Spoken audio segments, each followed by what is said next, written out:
Bismillahirrahmanirrahim. Assalamualaikum warahmatullahi wabarakatuh. Waalaikumsalam. Yang saya hormati Ketua Kelompok ngawat komunitas. Kemudian saya hormati teman-teman penyuluh dan teman-teman dari dinas. Pertama, Bapak-bapak, marilah kita panjatkan bersyukur dan hadirat Allah Subhanahu wa taala bahwasanya pada hari ini kita bisa bertemu di rumahnya Pak Sarno di Desa Dampet ini dalam keadaan sehat walafiat dalam acara sosialisasi tentang penangkapan ikan. Mudah-mudahan yang hadir di sini ini saya lihat kelihatannya kok penangkap tuh ya. Penangkap. Wiran-wiran yang tadi penangkap. Saya kira bukan penangkap, ternyata penangkap nih. Penangkap juga penangkap. Ya, alhamdulillah kalau penangkap semua. Dan ini mudah-mudahan juga semua di Desa Dampet nih, Pak Ye. Bukan. Ya, campur. Kalau ini namanya komunitas, saya sudah berpikir mesti komunitas pasti bukan satu desa. Padahal namanya kelompok, Pak. Kita kan tidak apa-apa. Ini kan belum terbentuk kelompok. Nanti kedepannya bisa dipilahkan. Oh ini nanti saya bisa melihat Pak, jaringan ini masuk kelompok penangkap atau pengawas atau mungkin pembudidaya, termasuk Pak Kur ini juga pembudidaya, tapi kenyataannya ya hadir di sini. Tapi tidak apa-apa, karena mungkin yang lebih dekat dengan dinas panjenengan ya Pak yang sering ke dinas, nanti bisa diarahkan ini dipilah-pilah. Kalau bukan penangkap ya pengawas saja di sini. Semua apa pemancing gitu ya, semua pemancing. Nah ini kan kita perlengkapan sosialisasi ini sebenarnya kan untuk benar-benar yang menangkap ikan ya Pak Nggih. Kita bawa jaring soalnya. Ternyata di sini jaring tidak tahu nanti pokoknya kita kasihkan.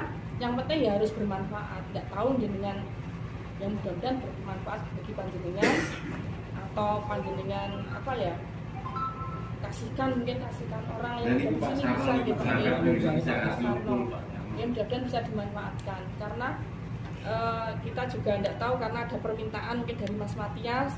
Ternyata di sini ada komunitas penangkap ikan. Dalam ini mancing itu tergolong penangkap memang Pak. Jadi bisa dikelompokkan di KOB. Tapi KOB pun juga harus domisilinya sama. Jadi nanti ke depan Mas Matias bisa membentuk nanti bisa diterangkan juga bagaimana pembentukannya. Ini lebih ke pembentukan ya Pak Nggih. Nanti diterangkan saja penyuluh kalau pembentukan kelompok. Untuk selanjutnya untuk pembinaannya mungkin dari kami sebelum nanti diterangkan Mas Afi, saya perkenalkan dulu Pak Nggih. Saya Bu Andri, saya di bidang perikanan, kemudian ini Bu Dewi untuk bidang sektor tangkap, sektor penangkapan ikan. Kemudian Mas Matias sudah kenal ya Pak, kalau Mas Matias ini penyuluh. Mas Afi juga koordinator penyuluh. Kalau Mas Matias khusus wilayah daerah dingin.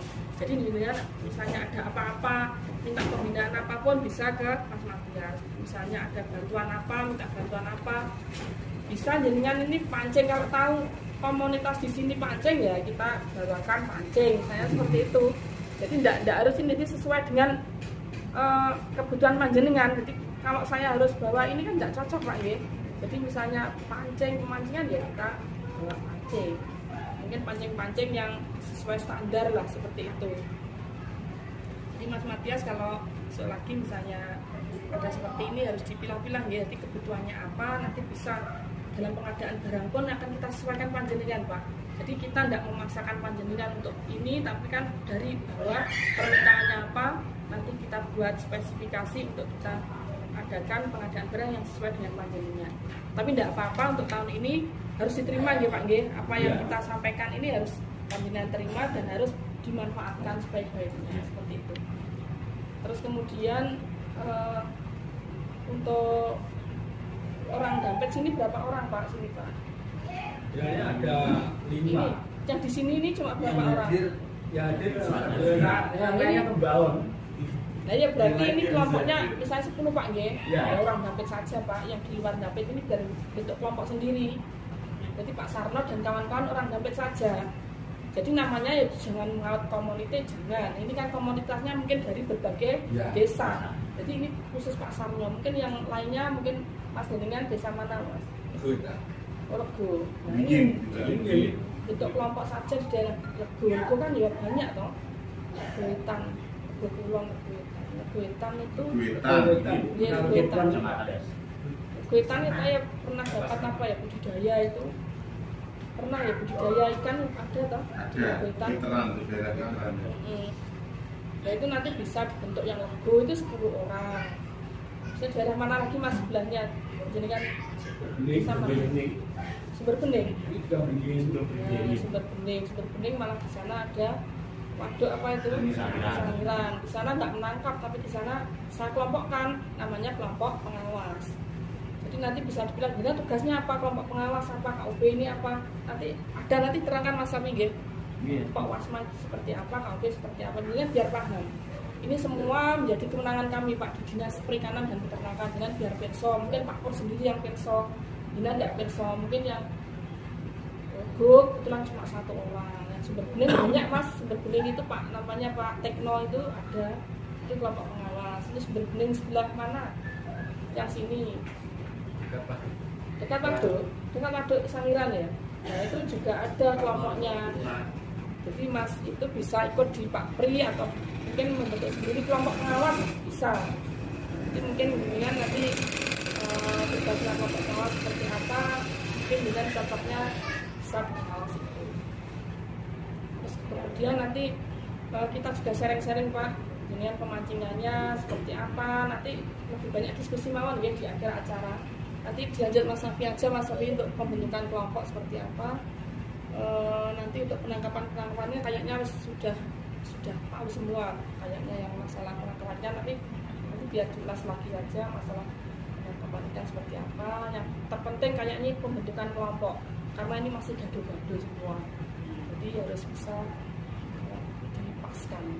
Mungkin awalan dari saya cukupkan. Ada kurang lebihnya saya mohon maaf, nanti bisa dilanjut setelah acara nih Pak, langsung diskusi saja. Ya, kata dari saya. Assalamualaikum warahmatullahi wabarakatuh. Waalaikumsalam.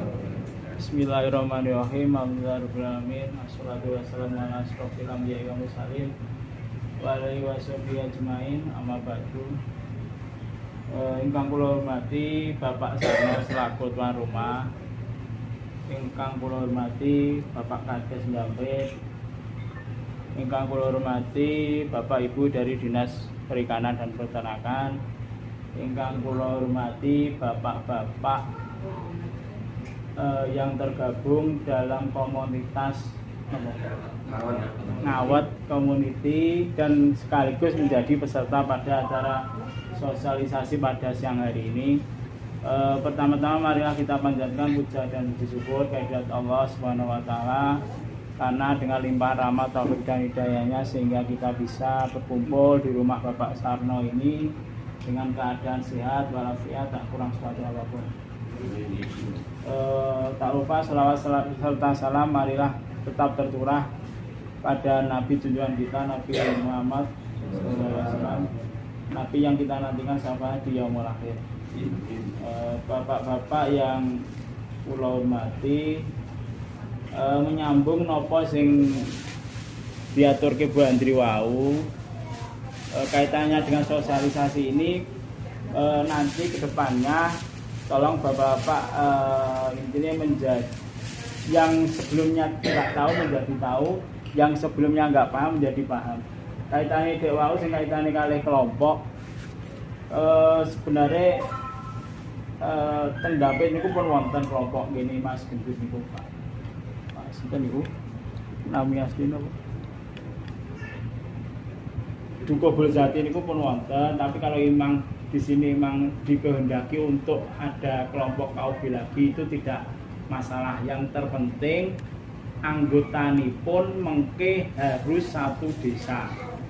Misalnya pun teng Ndampit niki dukuhipun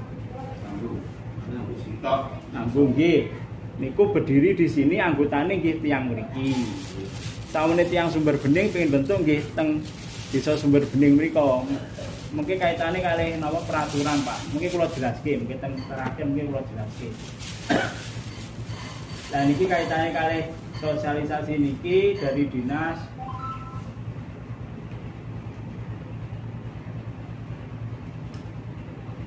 saking dinas ngamanai kula untuk menyampaikan kaitannya kali peraturan-peraturan tentang sektor tangkap Pak. Pulau mulai mawon kersane boten dangu, mungkin sekilas mawon. Niki nami daerah timur utara, yaitu mulai dari Dingin, Kasreman, Padas. Termasuk mriki Dingin berarti pun wilayah Mas Matias, tapi nanti tetap dari dinas di backup oleh dinas. Dan ini Pak kaitane kali Dewau sing kula sajar kaitane kali landasan-landasan hukum kaitannya dengan bidang kita di perikanan, yaitu Undang-Undang Nomor 31 Tahun 2004. Terus wonten mulai Undang-Undang Nomor 45 Tahun 2009 itu perubahan tentang Undang-Undang Nomor 31 tentang perikanan. Terus wonten mulai Undang-Undang Nomor 7 Tahun 2016 tentang perlindungan dan pemberdayaan nelayan. Terus wonten mulai Undang-Undang Nomor 16 Tahun 2006 tentang sistem penyuluhan pertanian, perikanan dan kehutanan. Terus wonten mulai kaitannya kali Dewau sing pun kula singgung kaitannya kali kelompok niku Permen 14 tahun 2012 tentang pedoman umum penumbuhan dan pengembangan kelembagaan pelaku perikanan.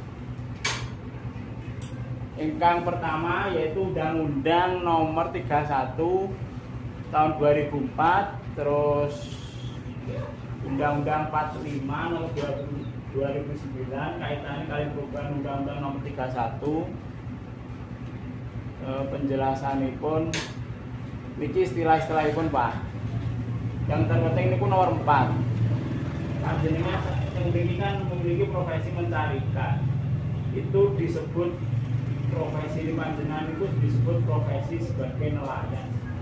Atau nelayan itu tidak hanya di pesisir tapi yang perairan umum darat itu juga ada. Terus panjenengan itu disebut nelayan, mulai dari alat tangkapnya pancing, jaring itu disebut nelayan. Terus wonten klasifikasi mulai nelayan itu. Panjenengan niku tergabung ke nelayan kecil niki, Pak. Niku adalah orang yang mata pencariannya melakukan penangkapan ikan untuk memenuhi kebutuhan hidup sehari-hari. Terus panjenengan tidak setiap hari pados iwak nggih. Si pados wonten. Pasano. Mancing sedaya. Itu inilah. Berarti panjenengan pun wonten pengekulin yang mbak nggih. Ya kita wanu ada yang pesan. Oh, pun wonten Iya. pesan. Dan Mas nanti jelaling ke sini. Oke, mungkin bahas yang bikin mawon Termasuk lagi. sahiran juga, menggunakan sahiran juga. Oke. Penampungnya sayangkan dua. Oh, Makanan Sehat. oke. Terus ini sampai menghasilkan ekonomi gitu.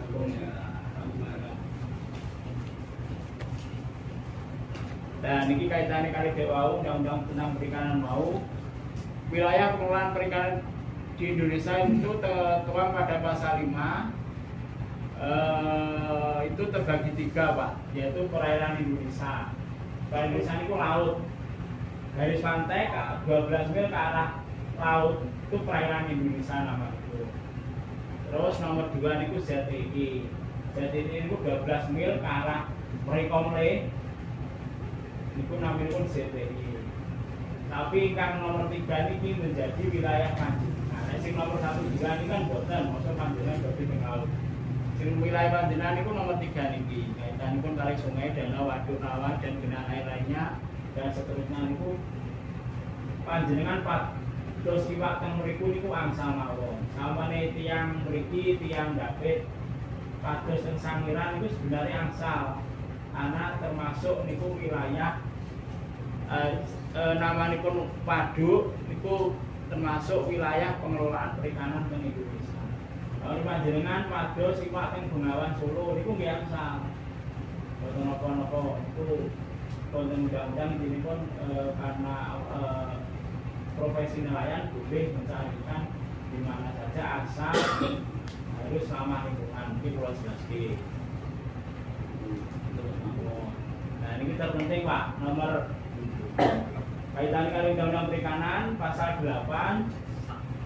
Setiap orang dilarang melakukan penangkapan ikan dan atau membudidayakan ikan dengan menggunakan bahan kimia, bahan biologis bahan peledak, alat dan atau cara dan atau bangunan yang dapat merugikan dan atau membahayakan kelestarian sumber daya ikan dan atau lingkungan di wilayah pengelolaan perikanan Republik Indonesia. Terus panjenengan itu boleh Pak, mencari ikan itu boleh, tapi tidak boleh mencari ikan yang tidak ramah lingkungan. Dan tidak ramah lingkungan itu kaitannya kalian penggunaan racun, potas, penggunaan atau singkong biologis, penggunaan jenuh, termasuk penggunaan setrum itu buatan aksa.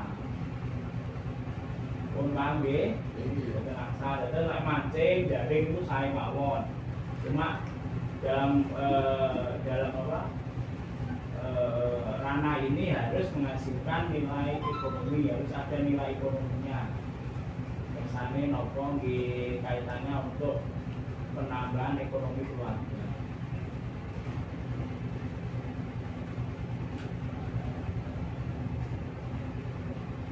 Dan ini sing kaitannya kali pasal 8 Pak. Wonten ketentuan pidana kalau panjenengan niku pada siwak sing boten ramah lingkungan. Niku tertuang pada pasal 84. Setiap orang yang dengan sengaja di wilayah pengelolaan perikanan Republik Indonesia melakukan penangkapan ikan dan atau membudidayakan ikan dengan menggunakan bahan kimia, bahan biologis, bahan peledak, alat dan atau cara dan atau bangunan yang dapat merugikan dan atau membahayakan kelestarian sumber daya ikan dan atau lingkungannya sebagaimana dimaksud dalam pasal 8 sing kula jelasin dengan wau, dipidana dengan pidana penjara paling lama 6 tahun dan denda paling banyak 1,2 miliar.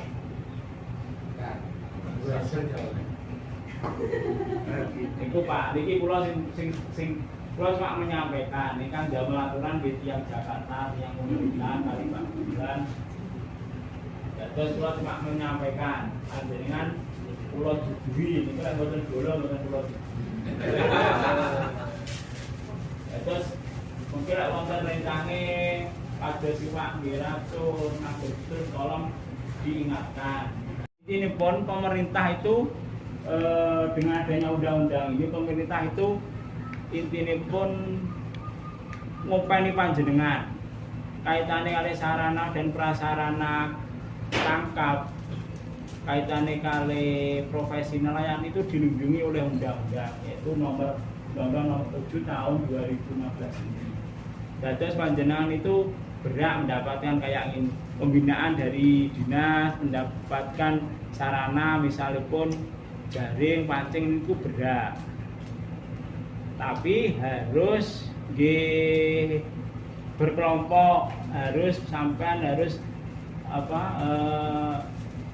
memperhatikan kaitannya dengan peraturan yang sebelumnya tadi, kaitannya dengan penangkapan yang ramah lingkungan, harus menjaga kelestarian kelestarian ekosistem perairan. Kalau di sini kan perairannya perairan waduk harus dijaga juga. Kaitannya kali tidak overfishing.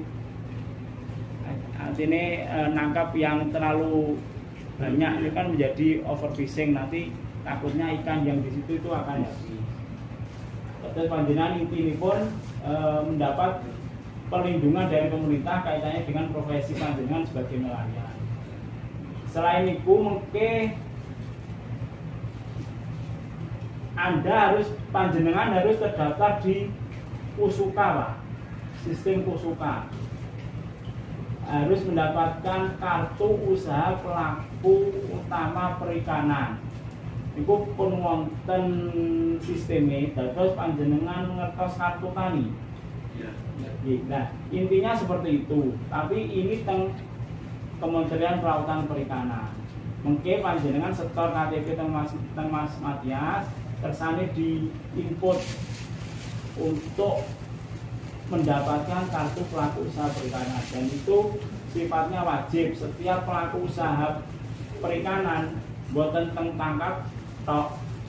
tangkap budidaya, pengolahan, pemasaran itu gadah niku, karena niku sebagai kartu kontrol teng bidang perikanan.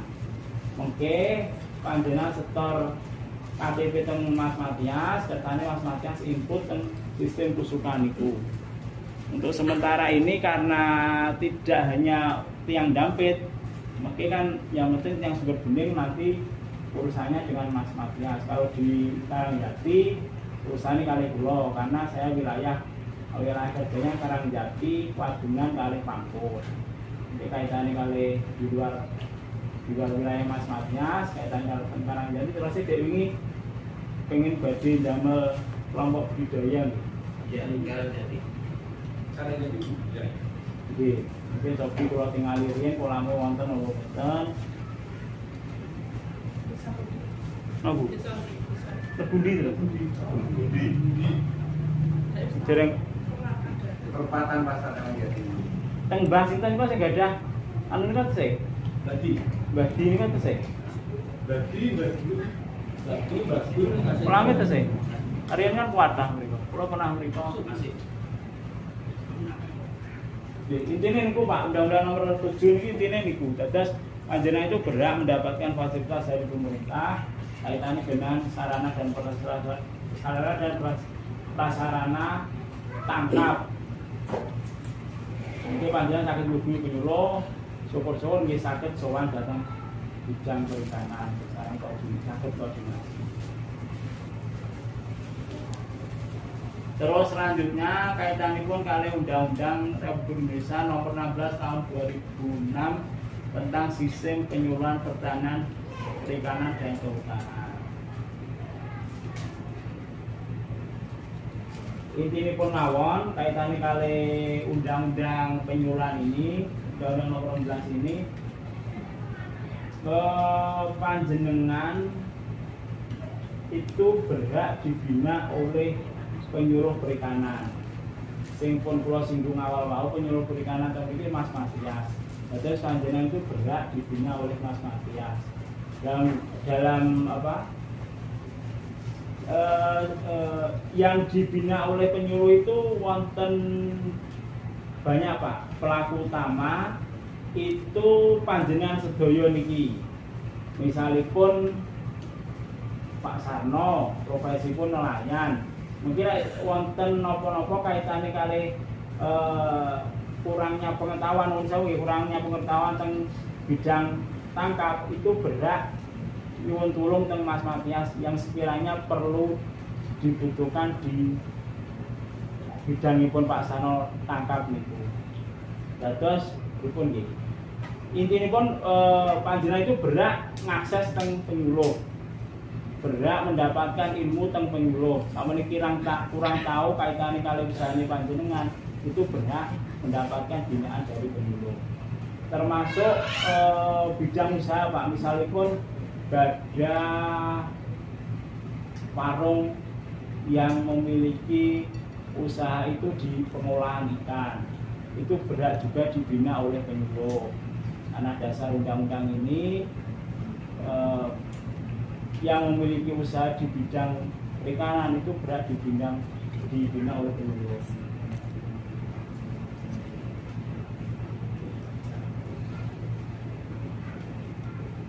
Selanjutnya kaitannya kali Kepmen Nomor 14 Tahun 2012 tentang Pedoman Umum Penumbuhan dan Pengembangan Perlembagaan Pelaku Utama Perikanan. Nah, ini Pak. Sing disinggung Bandi teng awal wau. Ciri kelembagaan pelaku utama perikanan. Oke. Pelaku utama yang kedua, pelaku utama yang berada di dalam lingkungan pengaruh seorang ketua kelompok. Terus harus wonten sing mandiri untuk berdirinya kelompok itu. Kalau ini pun sing pioneri lah, sing tengah itu harus ada. Nomor 3 niku mempunyai tujuan, minat dan kepentingan yang sama terutama dalam bidang usaha perikanan. Kaitannya kali mriki usaha perikanan ini napa Pak? Panjenengan usaha perikanan ini napa? Teng perikanan tangkap. Kaya Mas Pur kan teng perikanan budidaya.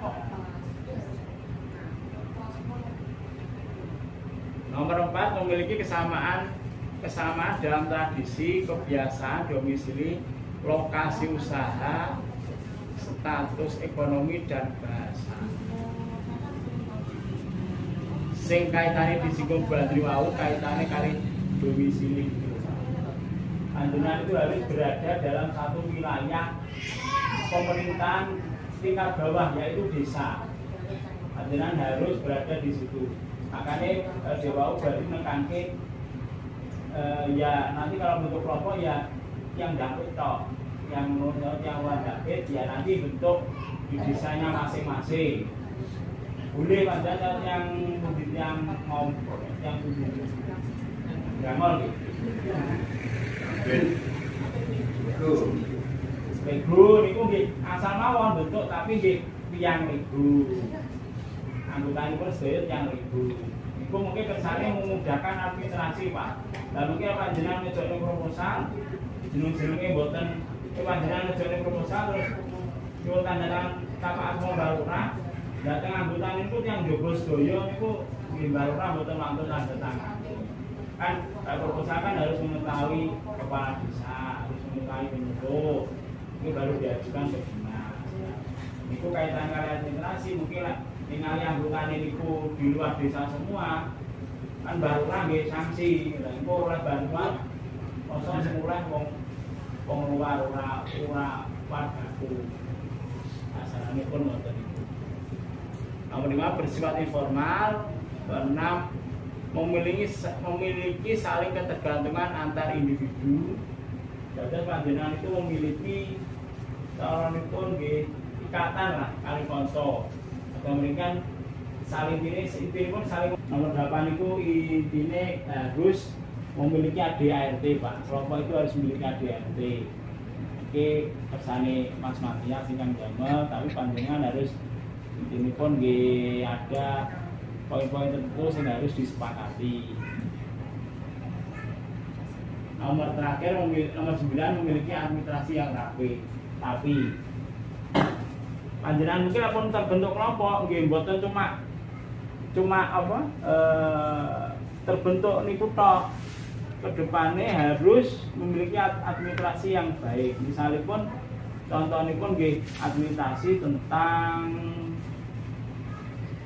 anggota diketahui buku nih piyambak mengke administrasi kaitannya kali hasil tangkapan misalipun Pak Sarno hasil tangkapanipun pada tanggal pinten ini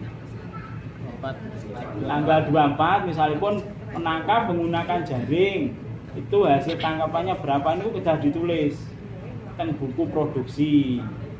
Terus mengke wonten melih buku tamu mungkin sampai Mas Matias kula Bandri mriki nggih jenengan sodori buku tamu niku. Mengke kesan panjenengan kan nulis terus di situ kan mungkin wonten kesan-kesane mungkin kan saged dados RCP panjenengan lek tiyang dinas pun mriki. Kata Pak mungkin kaitan kali buku-buku niku kata tapi panjenengan niki cuma kula duduri kaitan kali kedepanipun mungkin pembinaan teng Mas Matias. Terus lah niki sing kaitane kali kelembagaan pelaku utama perikanan.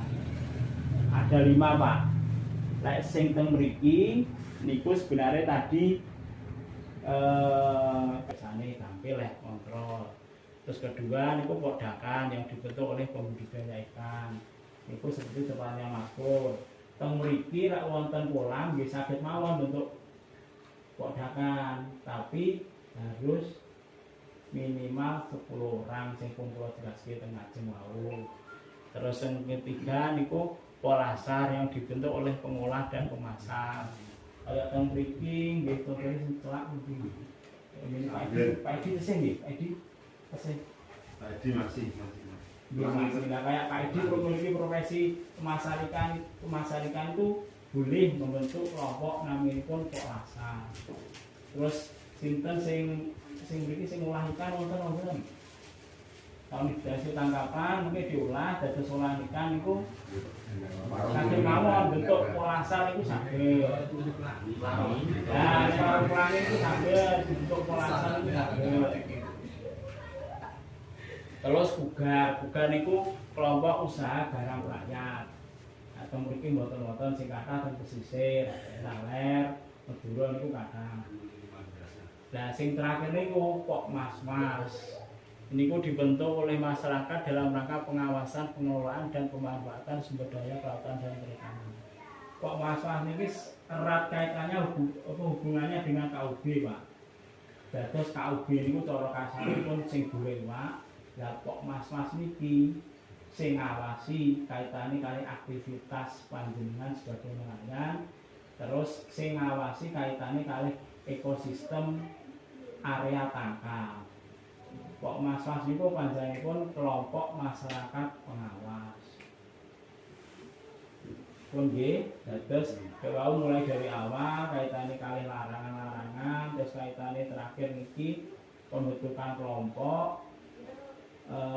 Secara garis besar panjenengan harus paham, terus mungkin kersane mudah ke depannya dalam pembinaan.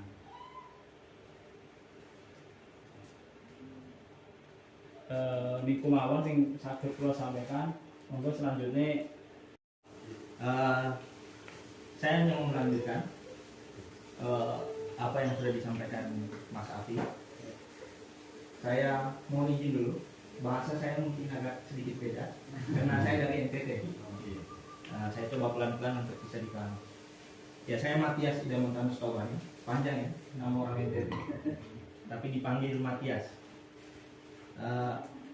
Masih terkait peraturan yang sama, kita hanya mau menguraikan supaya kita mau melihat kita ini nelayan jenis apa.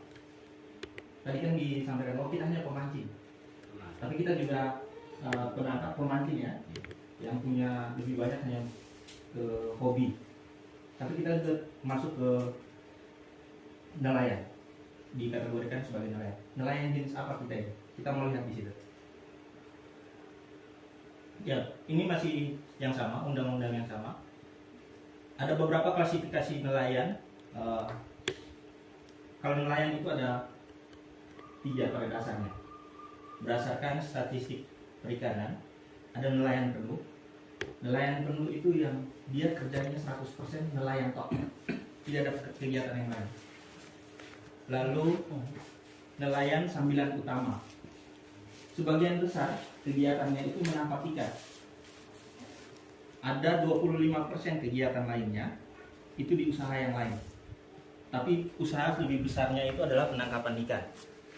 Lalu kemudian berikut nelayan sambilan tambahan. Nelayan sambilan tambahan itu nelayan yang memiliki usaha lebih besar di bidang yang lain, dan sebagian kecilnya saja yang ada di penangkapan ikan. Kita dikategorikan di situ, nelayan sambilan tambahan. Lalu berdasarkan klasifikasi kelompok nelayan berdasarkan kepemilikan sarana. Ada di antara kita yang memiliki kapal ya? Ya, biasanya Bapak memiliki kapal. Nah, biasanya kalau di laut ada yang memiliki kapal, tapi dia tidak melakukan penangkapan. Dia menyewakan kapalnya, dipakai oleh kapten kapal. Lalu yang pemilik kapalnya itu dinamakan juragan. Nah, itu yang kedua. Yang berikut klasifikasi nelayan berdasarkan kelompok kerja. Ada nelayan perorangan, itu nelayan yang tidak bergabung dalam kelompok. Dia sendiri, mandiri sendiri dia. Lalu kemudian nelayan yang bekerja secara kelompok, seperti kita yang mau dibentuk ini, namanya kelompok usaha bersama. Atau ada juga nelayan perusahaan. Biasanya nelayan yang terikat dengan satu perusahaan tertentu, itu kapasitasnya sudah lebih besar dan teknologinya lebih maju. Nah, berikut lagi klasifikasi berdasarkan jenis perairan. Nelayan laut, itu nelayan yang menangkapnya di laut. Di laut juga masih dipecahkan lagi menjadi nelayan pantai. Itu nelayan yang melakukan penangkapan dari 0 sampai 12 mil. Itu masih terkategorikan sebagai nelayan pantai. Nelayan lepas pantai, itu dia bisa menangkap sampai di zona eksklusif ekonomi itu sampai zona eksklusif ekonomi Zona eksklusif ekonomi. itu sederhananya adalah batas negara. Itu dia bisa sampai paling kecil itu 30 GT. Kalau untuk kita di Sangiran ini masih di 3 sampai 5 GT. Untuk nelayan kecil ya, itu dia di 3 sampai 5 GT. 1 sampai 5 GT. Lalu nelayan laut lepas.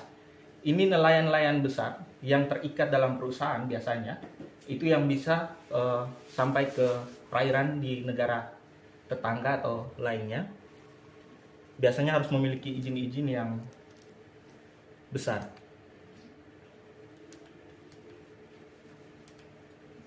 Yang berikut berdasarkan mata pencarian.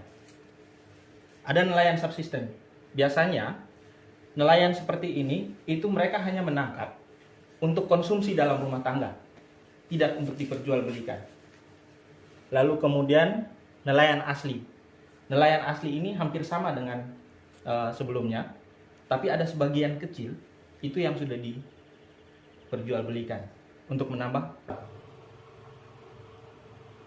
Nah, yang keempat ini kita, nelayan rekreasi.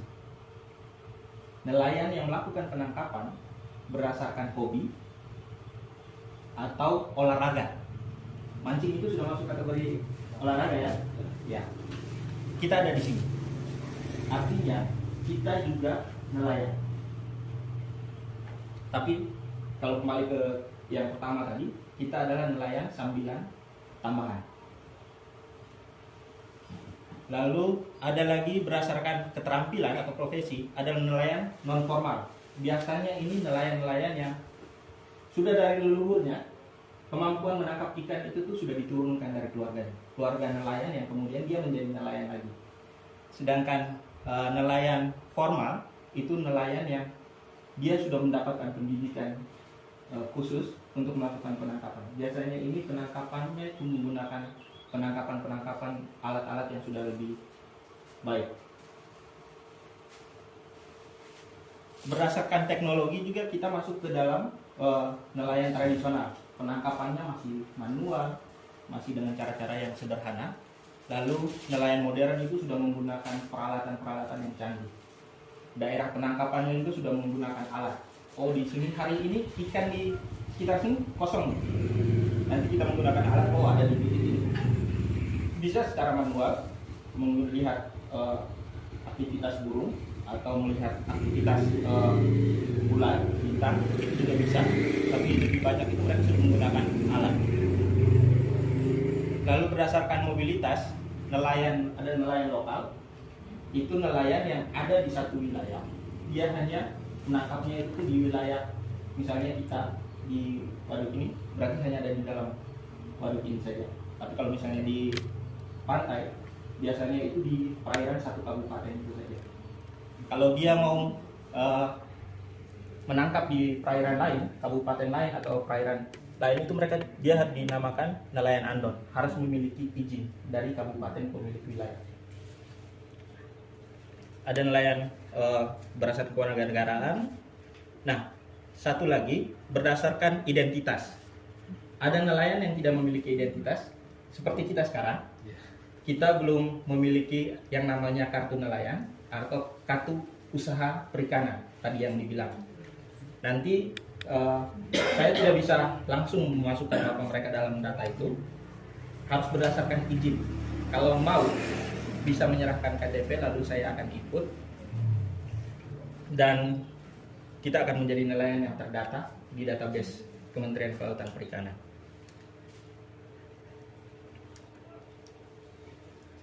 Ini peraturan yang tadi sudah disampaikan. Ada beberapa larangan berdasarkan peraturan tadi. Nah, ini konsekuensi kalau kita melanggar. 6 tahun ditambah dengan 1,2 miliar. Ini satu kelompok, kalau kumpul ginjalnya juga tidak cukup ini kayaknya. Jadi sebaiknya jangan, yang itu jangan. Nah, Kalau dilihat dari peraturan tadi, tidak boleh menangkap seperti ini. Kita harus seperti apa? Yang pertama, kita harus sebagai nelayan yang baik, kita harus bisa melihat bahwa menangkap ikan, sumber daya ikan ini harus dijaga, harus berkelanjutan. Caranya, jangan memancing ikan yang bocil, yang masih kecil. Biarkan dia hidup, merasakan malam pertama. Iya, biarkan. Kan kalau kita pemancing, sensasinya tidak ada ya, menangkap ikan kecil itu. Dirilis saja kalau bisa. Biarkan dia hidup. Atau terkait kegiatan rutin bapak-bapak sekalian yang melakukan restocking ya, peraturan restocking.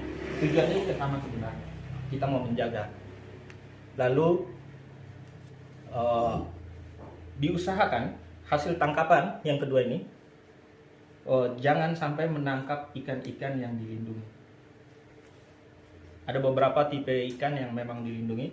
Saya kurang paham kalau untuk perairan darat jenis-jenis ikan apa yang dilindungi.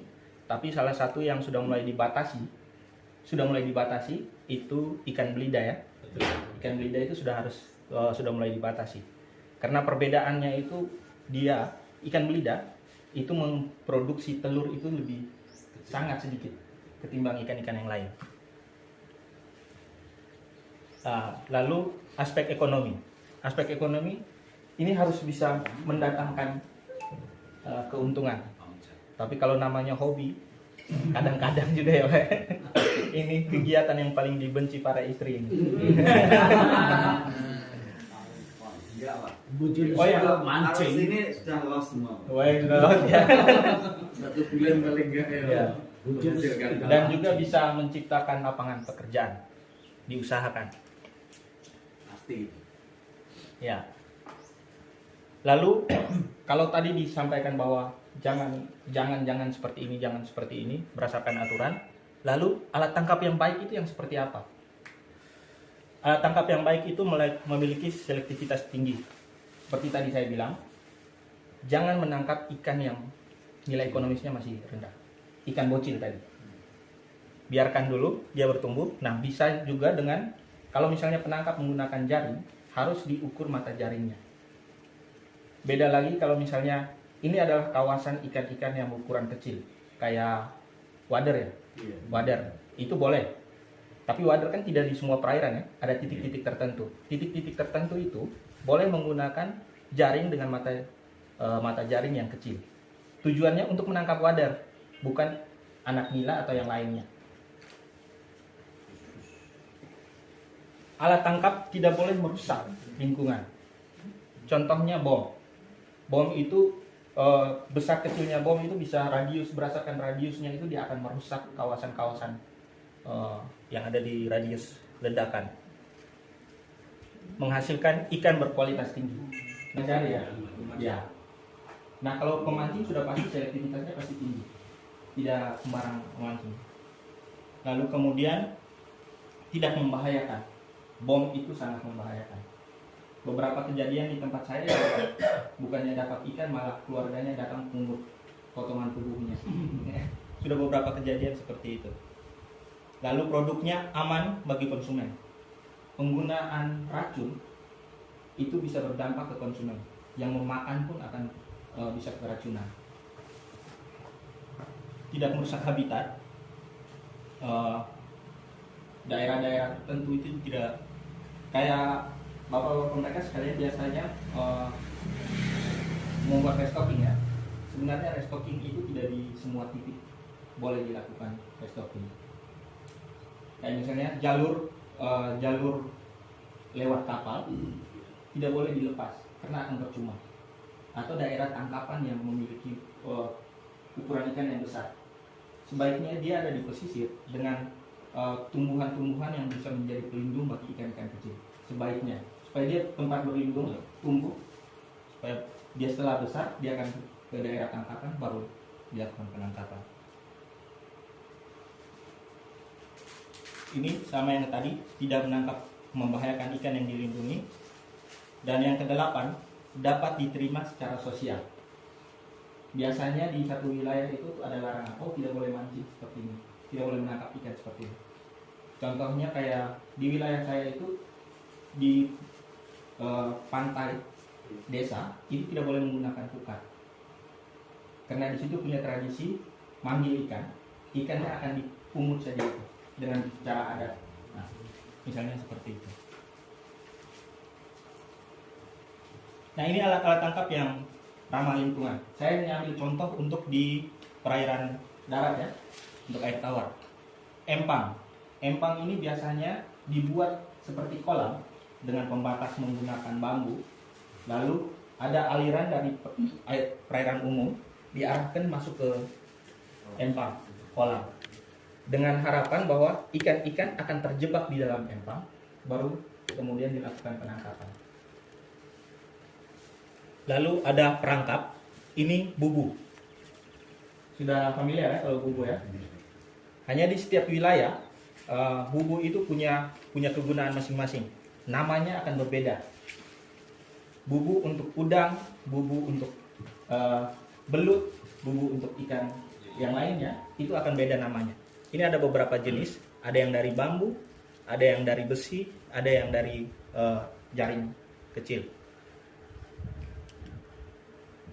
Lalu kemudian gillnet atau jaring insang. Ini yang nantinya akan diberikan. Kalau untuk jaring insang ini ada beberapa tipe. Ada yang permukaan atau dibilang jaring hanyut. Itu pemberatnya tidak ada, hanya pemberatnya kecil, hanya untuk dia tenggelam sedikit. Lalu permukaan di tengah, lalu di dasar. Nah, biasanya di permukaan yang di tengah dan dasar itu akan menghasilkan jenis ikan yang berbeda. Kalau yang di dasar mungkin ikan-ikan yang ada di dasar, lele dan yang lainnya. Sedangkan ikan untuk jenis yang di permukaan itu mungkin ikan-ikan yang lebih banyak berkumpul di atas permukaan, seperti nila dan yang lainnya, ikan mas dan yang lainnya. Nila, tawas gitu ya. Oke. Lalu ada juga jala. Jala ini juga seringnya di sini dilihat. Ini ada serok. Di sini banyak ya. Banyak serok. Ini yang ini saya belum tahu namanya nih, apa nih? Yang kayak dia seperti serok tapi diangkat. Ganco ya, anco. Ya. Anco. Baik. Ya. Ini pancing.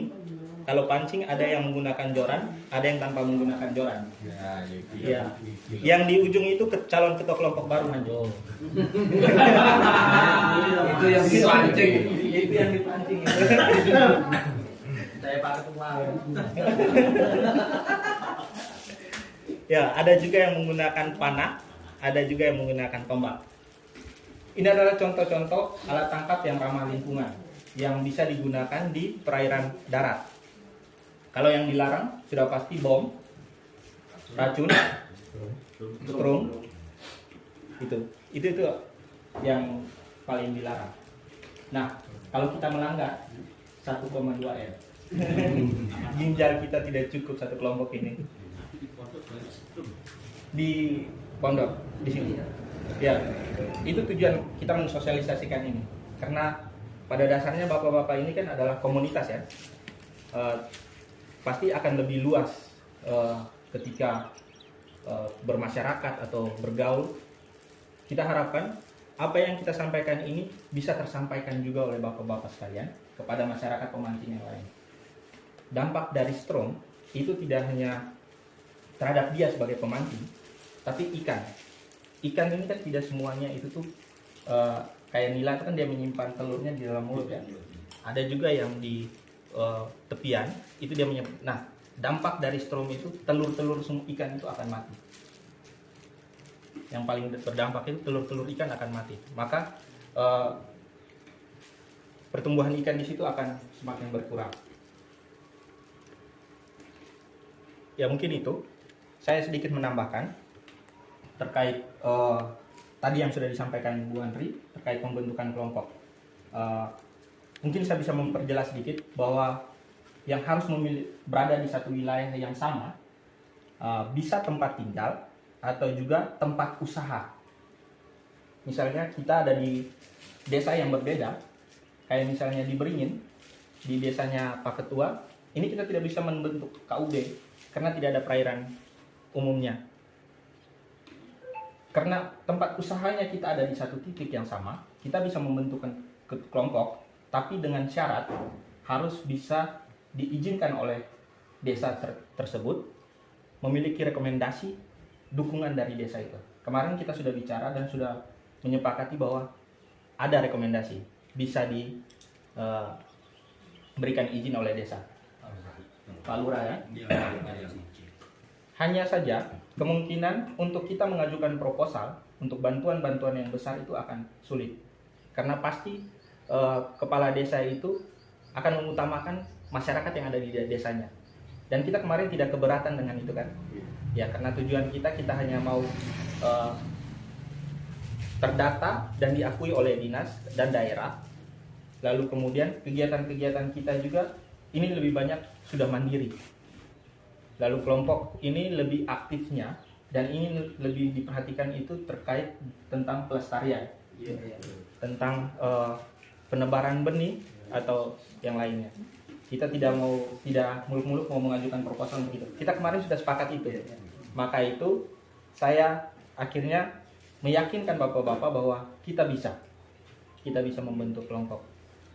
Kemarin kita sudah menyusun anggaran dasar rumah tangga. Saya sudah serahkan, dipelajari, dibahas di dalam kelompok. Pasti ada ART-nya. Ada yang mau ditambahkan, silakan. Ada yang mau dikurangi, silakan. Kalau terkait administrasi, kemarin kita sudah berbicara.